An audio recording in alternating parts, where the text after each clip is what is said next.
হচ্ছে পুরো গুমতির পাড়ের আজকের যে কুমিল্লা ভালো নেই সেটাই দেখার চেষ্টা করছি।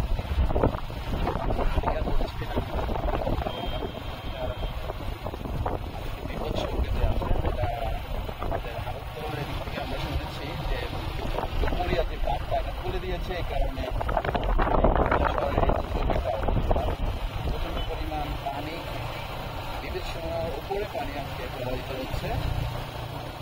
আমাদের জন্য খুবই দুর্ভাগ্যজনক ব্যাপার। সবাই দোয়া করবেন আল্লাহর কাছে, সেই দোয়াটাই আল্লাহ চাইলে সব কিছু এই দুর্যোগ থেকে আমাদের মুক্ত করতে পারে।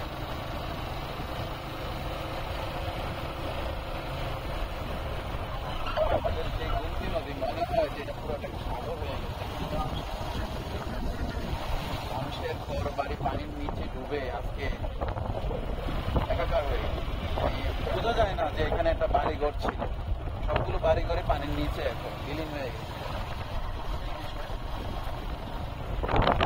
আমরা যারা আসলে অর্থশালী আছি, যারা অনেক টাকা পয়সার মালিক এবং তাদের সহযোগিতা পেলে তারা পুনর্বাসন করে তাদেরকে একটা ঘর তৈরি করা যাওয়া যাবে। যে যার থেকে সাধ্য অনুযায়ী আসলে হেল্প করবেন এবং নিজে এসে হেল্প করবেন। কেউর মাধ্যমে হলে হয়তো অনেকেই হেল্পটা পায় না। আশা করি সবাই, যে এখানে একটা লাইন, এখানে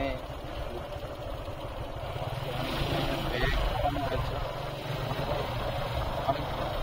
অনেকগুলো সুরঙ্গ তৈরি হয়েছে দিয়ে, যেটা খুবই আসলে এই বাঁধটা ভেঙে গেলে কুমিল্লা শহর পুরোটাই ডুবে যায়।